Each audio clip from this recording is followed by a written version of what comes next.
Hello everybody. A bit of an interesting filming location today because this is the only quiet place in my house right now and I need to film this video. So I have pulled almost all of my books out of my bookshelf to bring you every unread book on my physical TBR again. I did this video about a year and a half ago probably, and so I thought it was about time I did an update on this so that we know how many of the books that I hadn't read a year and a half ago I still haven't read now and also how many more new books I have acquired. I feel like I have more unread books now than I did a year and a half ago, and a year and a half ago I think there were 84 or 86 books on my unread physical TBR.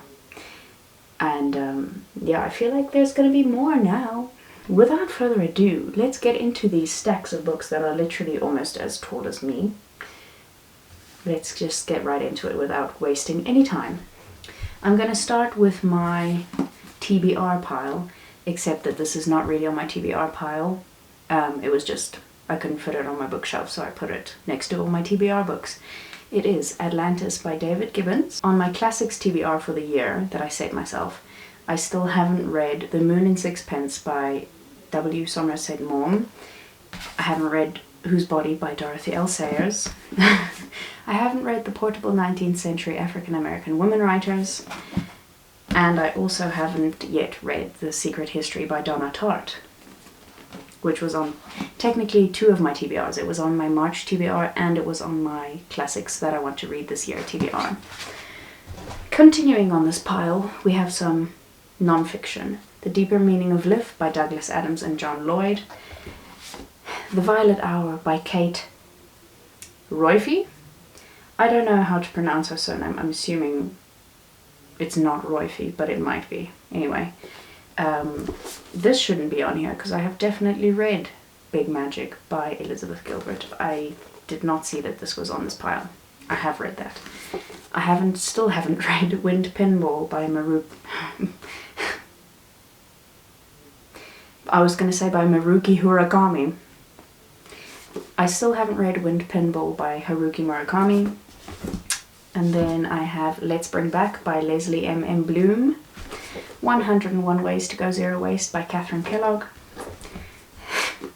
Still, Quiet Power by Susan Cain. Brief Answers to the Big Questions by Stephen Hawking. The Golden Ratio by Mario Livio.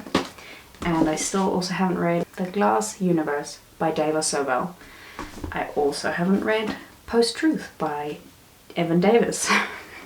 I have so many books that I still need to read.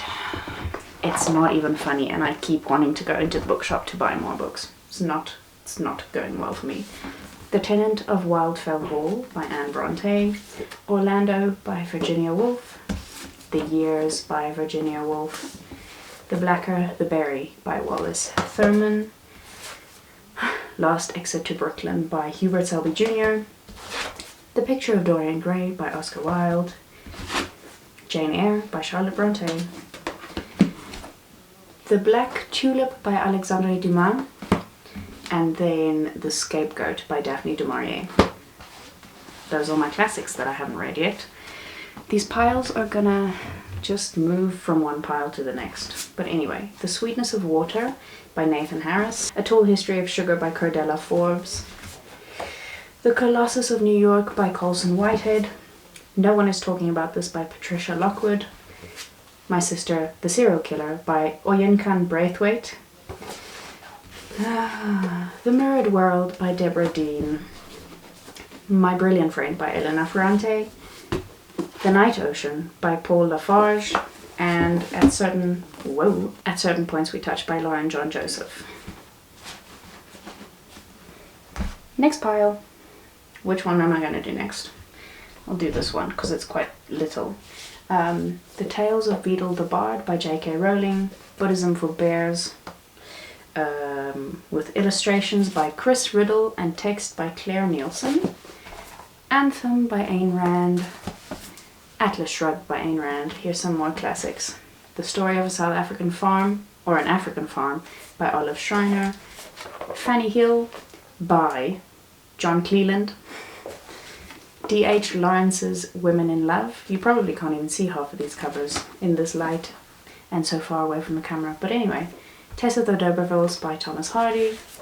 Northanger Abbey by Jane Austen. Let's put that with the rest of my classics.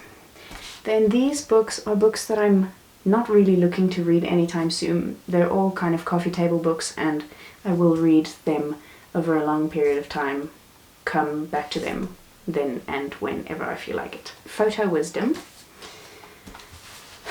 Flame in the Snow, The Nature Notes of an Edwardian Lady by Edith Holden, Eminent Victorian Women by Elizabeth Longford, and then Women Who Write with a foreword by Francine Prose. Then moving on to this large pile here, of which you cannot even see half. But anyway, I have just Women Who Run with Wolves by Clarissa Pinkola Estes. A Tale for the Time Being by Ruth Ozeki. A Very Large Expanse of Sea by Tahereh Mafi. If I'm pronouncing that right, I hope I am.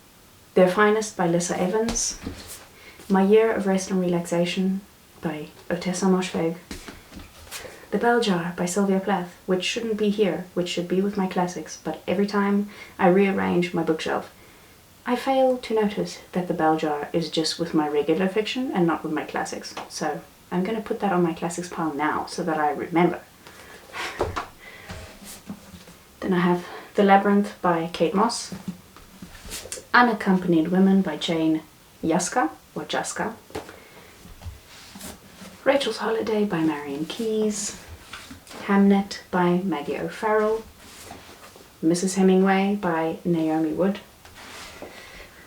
Black Dog Summer by Miranda Sherry. The Truth Must Dazzle Gradually by Helen Cullen. My Dark Vanessa by Kate Elizabeth Russell. The Confessions of Franny Langton by Sarah Collins. This pile might become so big that it obscures your view of me. Exit West by Mohsin Hamid. I'll start a new pile. Tangerine by Christine Mangan. The Blood Print by Ozma Zianat Khan. I'm probably pronouncing that wrong as well. Ask Again Yes by Mary Beth Keane. The Night Circus by Erin Morgenstern. The Dreamers by Karen Thompson Walker. The Rules of Magic by Alice Hoffman. Moving on to poetry and biographies and letters. Letters of Note about cats. Histories of the Unexpected about the Tudors by Sam Willis and James Daybell. Whatever. Anyway. A Biography of Greta Garbo by Antoni Gronovitz. Caitlin Moran's Moranifesto. Strange Blooms by Jennifer Potter. Leonard Woolf, A Life by Victoria Glendinning. A Double Life by Sarah Burton. A Delayed Life by Dieter Kraus. The Dragon Book of Verse by Oxford and various poets. Mantis Editions of Southern African Poets No. 6, Mark Swift. Trading Water. Edited by Jack Cope. Lady Anne by Ankie Kroch. Food by Gertrude Stein. The Veiled Woman by Anais Nin. The Custard Heart by Dorothy Parker. And I Have More Souls Than One by Fernando Pessoa. Warning, When I Am Old I Shall Wear Purple by Jenny Joseph. 100 American Poems. Edited by Selden Rodman. A book of French poetry which I cannot yet read because I do not speak French yet. William Wordsworth's Selected Poems. Felicity by Mary Oliver. Night Sky with Exit Wounds. Having Been by Sheila Eagle. Black Butterflies, Selected Poems by Ingrid Jonker. The Bloomsbury Group by Frances Spalding. The Mockingbird Next Door. Life with Harper Lee by Maria Mills. Becoming George Sand by Rosalind Brackenbury.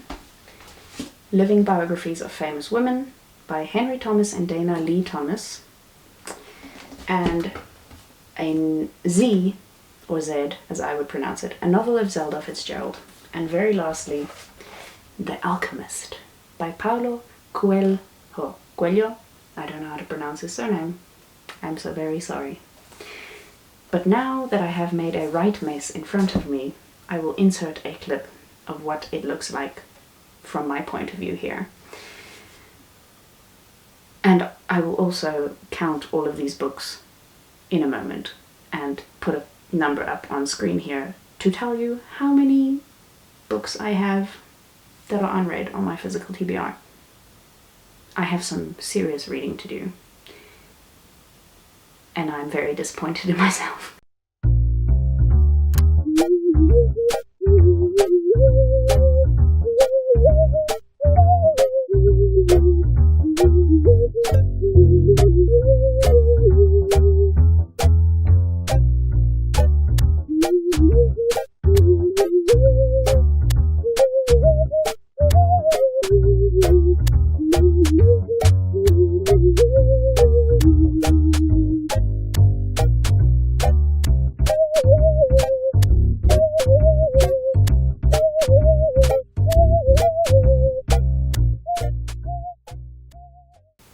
Thank you all so much for being here. Thank you for coming on this very strange journey with me. I hope you enjoyed it. If you did, let me know.